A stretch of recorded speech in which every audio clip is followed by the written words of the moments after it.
নমস্কাৰ আপোনালোক সকলোকে পুনৰবাৰ স্বাগতম মনসমাই মছজিদ বন্ধুসকল পলকতে সামগ্ৰী নটা গুৰুত্বপূৰ্ণ খবৰ প্ৰথমটো খবৰ সাউতে সাউতে শেষ হল 2023 বৰ্ষ আৰু আজিৰ পৰা আৰম্ভ হল 2024 বৰ্ষ আজি হৈছে 2024 বৰ্ষৰ প্ৰথমটো দিন অৰ্থাৎ আজিৰ পৰা আৰম্ভ হল ইংৰাজী নৱবৰ্ষ আৰু ইংৰাজী নৱবৰ্ষ 2024 প্ৰথম দিনটোতেই আপোনালোক সকলোকে জনাইছো ইংৰাজী নৱবৰ্ষৰ আন্তৰিক শুভেচ্ছা পৰৱৰ্তী খবৰ ৰাজ্যবাসীলৈ ভাল খবৰ অসমত আৰু কোনেও তুলিব নোৱাৰিব পৃথক ৰাজ্যৰ দাবী মীমাংসা চুক্তিমতে কোনো দিনেই ভংগ নহয় অসমৰ অখণ্ডতা সংবাদমেল যোগে এই দাবী আলোচনাপন্থী আলফা গোটৰ অসমত আৰু কোনেও তুলিব নোৱাৰিব পৃথক ৰাজ্যৰ দাবী মীমাংসা চুক্তিমতে কোনো দিনেই ভংগ নহয় অসমৰ অখণ্ডতা কোনেও দ্বিখণ্ডিত কৰিব নোৱাৰিব অসমক কোনেও উত্থাপন কৰিব নোৱাৰিব পৃথক কমতাপুৰৰ দাবী চুক্তিৰ দফা 2.1ত স্পষ্টভাৱে উল্লেখ আছে এই কথা সংবাদমেল যোগে এই দাবী আলোচনাপন্থী আলফা গোটৰ অসমৰ অখণ্ডতা ৰক্ষা হ'ব এই চুক্তিৰ দ্বাৰা আৰু অৰবিন্দপন্থী কেন্দ্ৰীয় চৰকাৰে দিছে অখণ্ডতা ৰক্ষাৰ আশ্বাস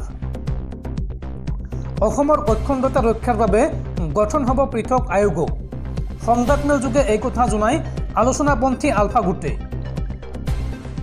পৰৱৰ্তী খবৰ ৰাজ্যৰ প্ৰাক্তন আৰক্ষী সঞ্চালক প্ৰধান চমুকৈ ডিজিপি দীপক নাৰায়ণ দত্তৰ দেহবাহান দেওবাৰে দিনৰ 1 বজাত হায়দৰাবাদত মৃত্যু হয় প্ৰাক্তন শীৰ্ষ আৰক্ষী বিষয়াগৰাকীৰ আৰু অসম আৰক্ষীৰ প্ৰাক্তন ডিজিপি দীপক নাৰায়ণ দত্তৰ মৃত্যুৰ পিছতেই অসম আৰক্ষীৰ বৰ্তমানৰ ডিজিপি জিপি সিঙৰ কঠোৰ নিৰ্দেশনা এইবাৰ নৱবৰ্ষ অসম আৰক্ষীৰ কোনো বিষয়া জোৱানে উদযাপন কৰিব নোৱাৰিব আৰু লগতে আজিৰ দিনটো সমগ্ৰ ৰাজ্যতেই অসম আৰক্ষীৰ পতাকা অৰ্ধনমিত হৈ থাকিব বন্ধুসকল তাৰপিছত 4 নম্বৰ খবৰটো জনোৱাৰ আগতে আপোনালৈ এটা সৰু ৰিকুৱেষ্ট যদি তালৈকে এই ভিডিঅ'ত লাইক কৰা নাই তেন্তে প্লিজ এটা লাইক কৰি দিয়ক আৰু এনেকুৱা ধৰণৰ নতুন নতুন ভিডিঅ' পাবলৈ চেনেলটো ছাবস্ক্ৰাইব কৰি কাষত থকা বেল আইকনটো প্ৰেছ কৰি ৰাখক পৰৱৰ্তী খবৰ অসমৰ সকলো জিলা আয়ুক্ত অৰ্থাৎ ডিচি সকললৈ জৰুৰী নিৰ্দেশনা অসম চৰকাৰৰ এতিয়াৰ পৰা সামাজিক অনুষ্ঠানত অংশগ্ৰহণ কৰাত চৰকাৰী নিৰ্দেশনা পালন কৰিব লাগিব ডিচি সকলে নিশাৰ আহাৰ আৰু দিনৰ আহাৰ থকা অনুষ্ঠানলৈ যাব নোৱাৰিব ৰাজ্যৰ ডিচি সকল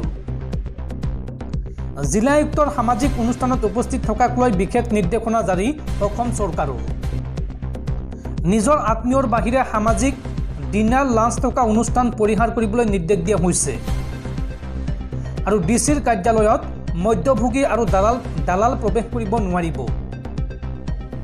ডিচিৰ কাৰ্যালয়ত সন্দেহজনক ব্যক্তিৰ প্ৰৱেশত বাধা দিব লাগিব কৰ্তব্য পালনত ব্যাঘাত সৃষ্টি নহবৰ বাবে এই নিৰ্দেশনা অসম চৰকাৰৰ চৰকাৰী সকলো বৈঠকক অগ্ৰাধিকাৰ প্ৰদানৰ নিৰ্দেশনা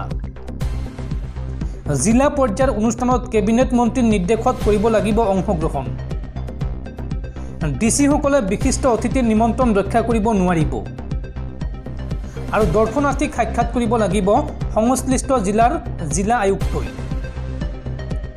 জিলা কাৰ্যালয়সমূহ সঠিক পৰিচালনা হোৱাত গুৰুত্ব প্ৰদান কৰিব লাগিব জিলা আয়ুক্তই প্ৰয়োজনত কঠোৰ ব্যৱস্থা গ্ৰহণ কৰিব লাগিব এই নিৰ্দেশনা দিছে অসম চৰকাৰে লগতে ৰাজ্য চৰকাৰৰ জেনেৰেল এডমিনিষ্ট্ৰেশ্যন ডিপাৰ্টমেণ্টেও প্ৰেৰণ কৰিছে এই সন্দৰ্ভত এই নিৰ্দেশনা পৰৱৰ্তী খবৰ জম্মু কাশ্মীৰৰ আন এটা সংগঠনক নিষিদ্ধ ঘোষণা কেন্দ্ৰীয় চৰকাৰৰ এইবাৰ তেহৰিক ই হুৰিয়তক নিষিদ্ধ ঘোষণা কেন্দ্ৰীয় গৃহ মন্ত্ৰালয়ৰ জম্মু কাশ্মীৰৰ আন এটা সংগঠনক নিষিদ্ধ ঘোষণা তেহৰিক ই হুৰিয়তক নিষিদ্ধ ঘোষণা কেন্দ্ৰীয় গৃহ মন্ত্ৰালয়ৰ জম্মু কাশ্মীৰত সন্ত্ৰাসবাদ বিয়পাৰ অভিযোগ এই সংগঠনটোৰ বিৰুদ্ধে আৰু যাৰ বাবে ইউএপিৰ অধীনত নিষিদ্ধ ঘোষণা কৰা হৈছে এই সংগঠনটোক গৃহমন্ত্ৰী অমিত শ্বাহে সদৰি কৰিছে এই কথা সংগঠনটোৰ বিৰুদ্ধে আছে সন্ত্ৰাসবাদী কাৰ্যকলাপ চলোৱাৰ অভিযোগ আৰু জম্মু কাশ্মীৰৰ কেইবাটাও ভয়ংকৰ ঘটনাৰ লগত জড়িত তেহৰিক ই হুৰিয়ত কেন্দ্ৰীয় গৃহ মন্ত্ৰালয়ৰ তৰফৰ পৰা সদৰি কৰা হৈছে এই নিৰ্দেশনা। পৰৱৰ্তী খবৰ, নাগৰিকত্ব সংশোধনী আইন চমুকৈ কা আন্দোলন শেষ হ'ল। এতিয়া কেন্দ্ৰীয় চৰকাৰৰ হাতত একো নাই, উচ্চতম ন্যায়ালয়ত আছে। উচ্চতম ন্যায়ালয়ে ৰায় দিলেহে দেশত বলবৎ হ'ব কা। এই মন্তব্য আলোচনাপন্থী আলফা গোটৰ। পৰৱৰ্তী খবৰ, বিজেপি নেতাৰ ভয়ংকৰ কাণ্ড। হত্যাৰ ভাবুকিৰে দীৰ্ঘদিনীয়া নাবালিকাক ধৰ্ষণ বিজেপি নেতাৰ। অভিযোগৰ পিছতে পলাতক অভিযুক্ত বিজেপি নেতা। দীৰ্ঘদিন ধৰি এগৰাকী নাবালিকাক হত্যাৰ ভাবুকি দি ধৰ্ষণ কৰি আহিছে এগৰাকী বিজেপি নেতাই। এই চাঞ্চল্যকৰ ঘটনা সংঘটিত হৈছে উত্তৰাখণ্ডত। নাবালিকাগৰাকীৰ মাতৃয়ে অভিযুক্ত বিজেপি নেতাজনৰ বিৰুদ্ধে চম্পাৱত থানাত এজাহাৰ দাখিল কৰে। জানিব পৰা মতে অভিযুক্ত বিজেপি নেতাগৰাকীৰ নাম কমল ৰাৱত। অভিযোগ দাখিল কৰাৰ পিছৰে পৰা কমল পলাতক হৈ আছে আৰু এই সমগ্ৰ ঘটনাৰ তদন্ত আৰম্ভ কৰিছে আৰক্ষীয়ে। সংবাদ সংস্থা PTIৰ মতে বিজেপি নেতাগৰাকীয়ে দীৰ্ঘদিন ধৰি নাবালিকাগৰাকীক ধৰ্ষণ কৰি আহিছে বুলি দাবী কৰিছে মাতৃয়ে। বিজেপি নেতাগৰাকীৰ এই ঘটনাৰ কথা কাৰোবাক ক'লে হত্যা কৰাৰ ভাবুকি দিয়ে। নিৰ্যাতিত কিশোৰীগৰাকীৰ বয়স 15 বছৰ আৰু শেহতীয়াকৈ মাতৃয়ে এই বিষয়ে জানিব পাৰি এজাহাৰ দাখিল কৰে।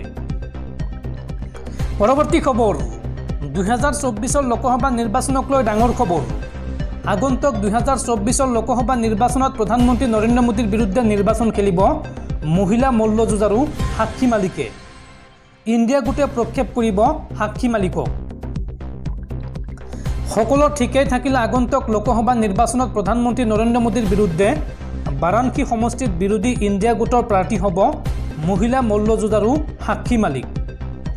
মল্লযুঁজ আৰু সন্থাৰ সভাপতি হিচাপে ব্ৰিজভূষণ চৰণ সিঙৰ ঘনিষ্ঠ সঞ্জয় সিং নিৰ্বাচিত হোৱাৰ পিছতে সাক্ষী মালিকে মল্লযুঁজৰ পৰা অৱসৰ গ্ৰহণ কৰাৰ কথা ঘোষণা কৰিছে আৰু তাৰ পাছৰ পৰা ইণ্ডিয়া গোটৰ ফালৰ পৰা সাক্ষী মালিকক মোদীৰ বিৰুদ্ধে বাৰাণসীত প্ৰাৰ্থী হোৱাৰ প্ৰস্তাৱ দিয়া হৈছে।